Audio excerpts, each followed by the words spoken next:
diabolique, hein. Là, ça va pas du tout. Bonjour à tous, on se retrouve dans une nouvelle vidéo. Alors avec Guimine. Salut. Qui m'a totalement défigurée. Voilà. Donc c'est elle qui m'a fait le maquillage de zombie un peu. Donc voilà, regardez la vidéo si vous voulez voir comment elle a fait. Donc voilà, c'est parti pour le maquillage de zombie. Donc premièrement, ce que Guimine a fait, c'est qu'elle a mis, elle a pris un petit bol et dedans elle a mis pas mal de latex. Donc évitez d'en mettre trop pour pas en perdre à la fin. Mais mettez-en quand même pas mal pour pas que ça sèche et pour que ce soit plus facile à appliquer. Donc on a pris un pinceau, un gros pinceau plat. Et du coup elle l'a appliqué comme ça sur mon visage. Et ensuite elle a collé des fines, vraiment il faut qu'ils soient fins, des fins mouchoirs. Donc en fait elle a pris des mouchoirs qu'elle a dédoublés pour qu'ils soient plus fins. Mais à la base ils étaient déjà assez fins. Parce que plus c'est fin, plus ça fait réel. Et en fait la technique c'est comme avec du vernis-colle, je crois que ça s'appelle comme ça. Donc on en applique, on met le mouchoir et après on en remet par dessus. Donc là on n'a pas mis, enfin on en remet pas par dessus juste après, mais voilà. Alors heureusement que le ridicule ne tue pas parce que j'avoue j'ai vraiment l'air ridicule comme ça. Voilà, c'est tout. Je crois que je regrette un peu cette vidéo pour ça, mais bon c'est pas grave, je vais assumer. Surtout que après je fais peur. Après. Donc voilà, elle m'en met vraiment sur l'ensemble du visage. Donc surtout sur les joues, le menton, le front et le nez. Évitez vraiment le contour des yeux et le contour de la bouche. Ainsi que aussi les sourcils et la racine des cheveux. Et aussi si vous êtes un garçon, la barbe. Ne mettez pas de latex sur votre barbe. Parce que en fait le latex quand vous l'enlevez ça arrache les poils. Alors si c'est à la racine des cheveux ou les sourcils ou la barbe, et ben ça fait mal et ça arrache et c'est pas du tout bon. Et évitez aussi de mettre du latex si vous avez la peau trop sensible. Enfin faites attention à ne pas être allergique. Donc testez sur une autre partie du corps un petit peu avant, par exemple sur le bras. Mais pas du côté où il y a les poils. De l'autre côté c'est mieux.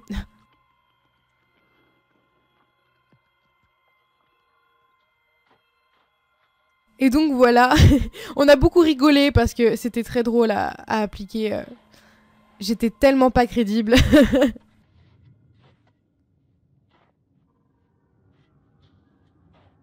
Donc quand vous mettez les mouchoirs, en fait, il faut pas les mettre à plat. Il faut vraiment essayer de faire des bosses un peu que ça fasse pas du tout plat et que ça fasse vraiment des bosses avec une peau vraiment. Enfin, en fait, vous faites comme si c'était votre peau, mais que c'était une peau de zombie qui était pas du tout propre. Vraiment avec des bosses, qu'elle soit vraiment, vraiment moche et un peu bizarre. Je pense que vous avez compris. Je sais pas si mon explication était très claire, mais les images sont plus parlantes. Même si, donc au début, on dirait vraiment que ça donne vraiment beaucoup de relief. Mais après, après, elle est revenue passer une couche par-dessus de latex. Et du coup, ça met... ça colle vraiment le mouchoir à la peau. Et ça fait vraiment cet effet de peau... comme si c'était votre peau, en fait.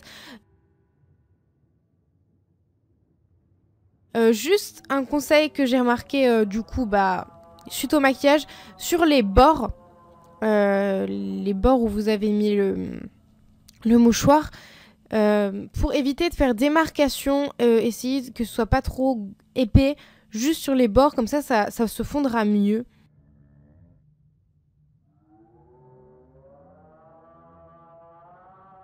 Et donc là, ça va prendre, c'est vrai que ça prend pas mal de temps de vraiment de mettre des mouchoirs vraiment partout et de reposer le latex. Mais ce qui prend le plus de temps, c'est après, quand le latex sèche, parce que c'est pas comme quand vous mettez juste un peu de latex. Là, du coup, on en met pas mal et du coup, ça prend vraiment beaucoup de temps à sécher. Donc, c'est pour ça que Guimine a pris un sèche-cheveux. pour que ça sèche. Mais on a mis au moins 20 minutes pour que la première couche sèche. Et encore, je crois qu'elle n'était pas tout à fait sèche partout. Donc ça, c'est vrai que c'est l'inconvénient. Donc c'est pour ça, si vous voulez faire votre maquillage, eh bien prenez-vous à l'avance pour avoir vraiment le temps de bien le faire.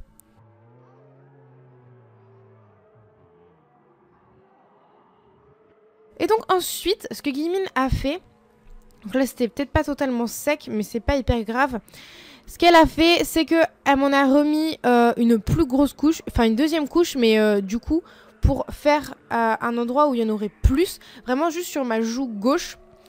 Elle a fait un gros pâté avec des mouchoirs, donc elle a fait exactement la même technique qu'au début. Elle a remis du latex pour la base, enfin pour coller par-dessus du coup le mouchoir qui était déjà, et elle a remis du mouchoir en faisant un peu un pâté. Et ensuite, elle a remis par-dessus du latex. Et ensuite, c'était reparti pour le séchage au sèche-cheveux.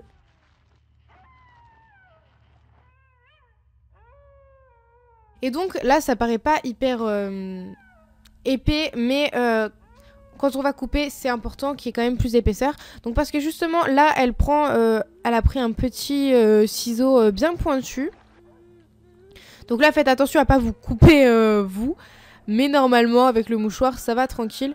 Donc elle a pris le couteau et aussi elle a pris un peu comme un peu un faux scalpel. Donc là, c'est aussi ce que j'avais pris pour ma vidéo précédente. Pour les cuticules. Donc en fer. Et en fait, elle a découpé un peu dans le mouchoir.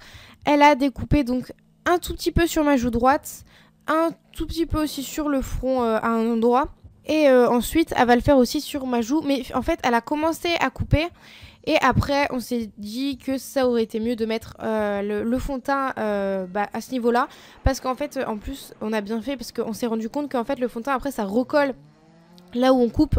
C'est pour ça qu'il vaut mieux vraiment faire vos plaies après avoir mis le fond de teint. Donc en fait, oui, là, ça fait pas du tout crédit parce que du coup, j'ai la tête blanche. C'est pour ça que on vient prendre un fond de teint. Donc il faut que ce soit un fond de teint de la couleur de votre peau.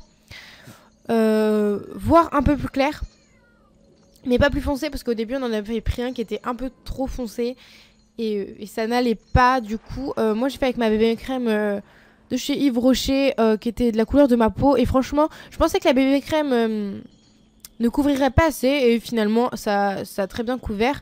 Donc on a quand même mélangé avec le fond de teint de Guillemine, mais c'est mieux de prendre vraiment un fond de teint bien couvrant et un peu plus clair que votre carnation. Comme ça donne un peu déjà un aspect malade. Et donc vous en mettez, donc là elle a pris une petite éponge pour l'appliquer en tapotant. Et donc vous en mettez partout sur les mouchoirs et aussi un petit peu sur votre peau autour pour que ça fasse raccord. Et c'est vraiment bien de tapoter, comme ça en met bien partout sur les mouchoirs. Et faites attention aussi donc d'en mettre partout dans les plis des mouchoirs, parce que sinon vu que les mouchoirs on les a pas mis de façon lisse, du coup on peut vite laisser des trous blancs parce que c'est pas lisse. Donc vraiment faites attention d'en mettre vraiment bien partout. Et donc après, c'est là qu'on voit que déjà ça paraît beaucoup plus réel, enfin ça fait déjà beaucoup mieux avec le fond de teint, parce que du coup ça fait comme si c'était votre peau, même si là ça fait pas encore hyper réaliste, mais déjà on a un aspect qui va beaucoup mieux. Et aussi vous pouvez aussi continuer dans le cou. Donc là on a voulu faire vraiment que le visage, mais on peut continuer dans le cou, comme ça fait vraiment mieux. Mais après ça dépend aussi de votre col. Si vous avez un peu un décolleté, vous pouvez faire un peu plus. Sinon vous pouvez faire juste un petit peu dans le cou.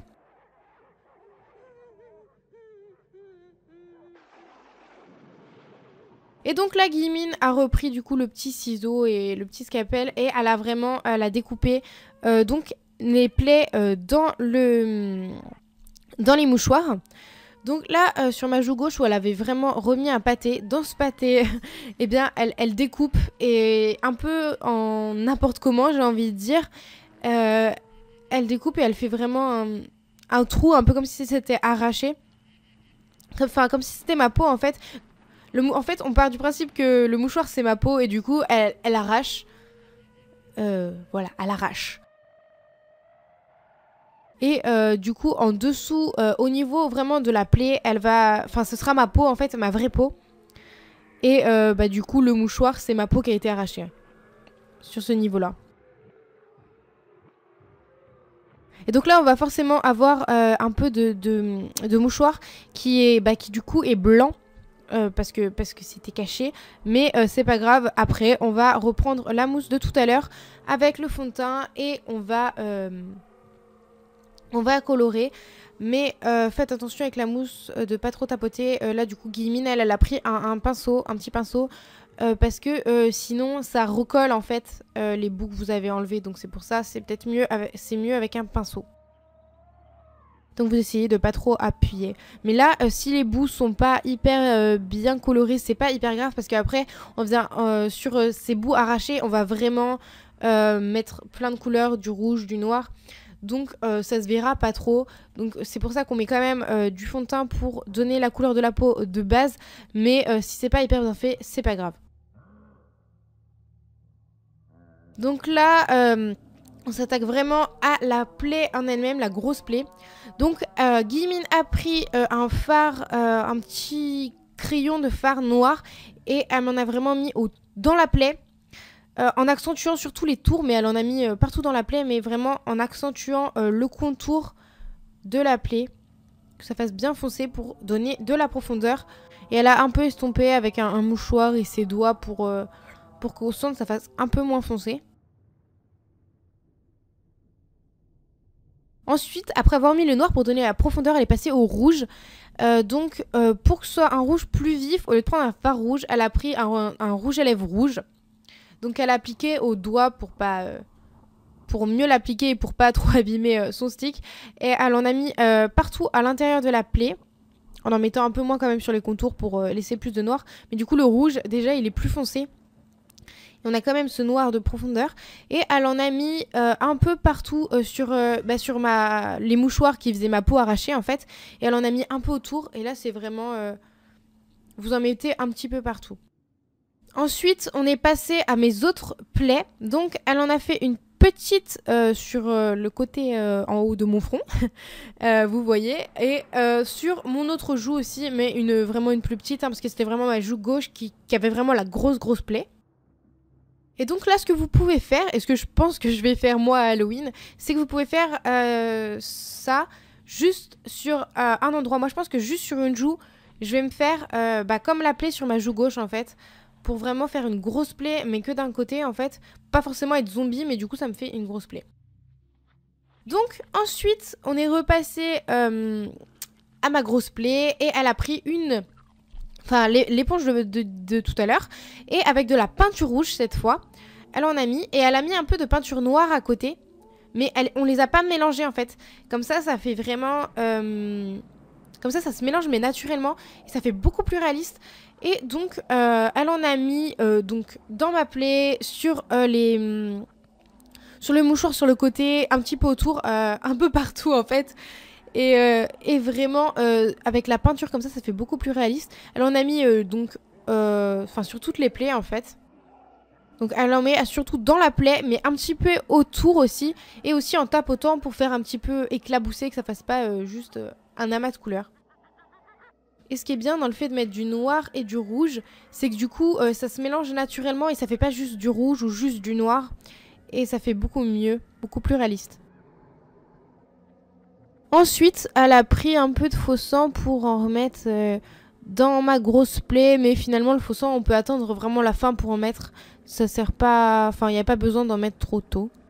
Donc, elle en a mis un peu dans toutes les plaies. Et donc, ensuite, vu que ça faisait vraiment juste ma peau avec des plaies, il fallait que tout le visage soit meurtri, en fait. Donc, en fait, elle a pris un pinceau fluffy. Donc là, peu importe, juste fluffy parce que c'est plus pratique. Elle a pris un fard à paupières noir. Et elle en a mis vraiment un peu partout sur mon visage pour vraiment faire un effet salissure. Et c'est vrai que le fait que j'ai des mouchoirs qui fassent ma peau en relief un petit peu, et bien du coup ça donne encore plus de relief et vraiment un aspect sale, mais du coup pas partout, du coup ça fait un peu plus des bosses avec le mouchoir et ça fait vraiment mieux. Et donc là bien sûr à mon ami sur les mouchoirs mais aussi sur ma vraie peau. Et aussi n'hésitez pas à dépasser dans le cou parce que là on s'est vraiment axé juste sur le visage, mais si vous voulez vraiment faire ça pour Halloween, faites aussi dans le cou, comme ça fait raccord, c'est beaucoup mieux. Ensuite elle a repris son rouge à lèvres rouge, elle en a mis encore sur son doigt et elle m'en a mis un petit peu par touche à certains endroits, notamment autour des plaies. Et en fait, vu qu'elle avait un peu de fard aussi sur les doigts, du coup ça faisait un peu violet, violet bien sale, bien moche. Mais du coup ça faisait encore mieux. Et du coup elle a décidé de prendre ce violet qu'elle avait créé du coup avec son rouge à lèvres rouge et son fard noir. Elle l'a appliqué au doigt et elle m'en a mis vraiment sur tout l'œil droit. Et ça faisait un peu comme si je m'étais pris un poing dans la gueule. Mais vraiment, ça faisait pas mal. Ça me donnait aussi un peu un air fatigué. Et c'était pas mal. Après, vous pouvez faire que rouge, que noir. Essayer de faire aussi un peu un mélange. Là, vraiment, ça s'est passé au violet comme ça. On n'a même pas trop compris pourquoi. Mais du coup, on s'en est servi. Donc elle m'en a vraiment mis partout sur la paupière jusqu'à mon sourcil, même un peu au-dessus, et elle est bien redescendue, bien en dessous du cerne. Vraiment, ça me fait vraiment un gros rond. Et ensuite, pour mon autre œil, elle me l'a fait tout en noir, donc avec le fard à paupières noir. Au début, elle a pris un pinceau, donc là c'était un pinceau à peinture quelconque. Mais finalement, elle a continué au doigt pour vraiment intensifier le noir parce que ça faisait pas du tout intensifier. Et donc là quand elle me le met sur les yeux en fait, elle m'a remis du fard noir à d'autres endroits pour continuer la salissure. Et donc ensuite elle a repris du faux sang et elle m'en a mis vraiment partout dans mes plaies et vraiment autour. Donc là surtout pour ma grosse plaie sur la joue gauche, elle m'en a remis partout sur ma fausse peau. Le faux sang en fait vaut mieux le mettre vraiment à la fin. Donc voilà, déjà je commence à faire peur là. J'ai l'air plus crédible. Et ensuite aussi, donc là c'était en cours de vidéo, je sais plus quand je l'ai fait. J'ai repris le fond de teint parce que sur le moment on avait oublié et j'en ai mis sur mes lèvres pour vraiment que mes lèvres ne ressortent pas en fait. Et ensuite elle m'a remis du fard noir pour les salir et un peu du rouge à lèvres rouge pour les rougir. Et moi j'ai remis du rouge à lèvres noir. Vraiment, on a fait un mix de noir et de rouge sur mes lèvres, mais pas que ça fasse pas comme du rouge à lèvres bien mis et bien homogène, vraiment un peu n'importe comment. Mais du coup, mes lèvres avaient plutôt une base noire avec des reflets rouges un petit peu. Et ensuite, Guillemine m'a mis du faux sang sur le bord de ma bouche. Elle l'a appliqué au doigt et ensuite elle a repris sa mousse et elle a un petit peu tapoté pour faire un peu comme si je venais de manger quelqu'un et du coup ça avait un petit peu éclaboussé quand même, c'était pas tout propre parce que je suis un zombie quand même. Et donc voilà pour ce make-up. Là d'un coup je suis plus crédible, vous avez peur. Donc voilà, la vidéo est terminée, on espère qu'elle vous aura plu. Si elle vous a plu, donc vous mettez des pouces en l'air. Et donc voilà, on espère que vous allez reproduire ce maquillage, ce très beau maquillage. Voilà, sublime. Et donc si vous le faites, vous me taguez sur... vous m'identifiez sur Insta ou sur Twitter. Et voilà, on se retrouve dans une nouvelle vidéo. Bye.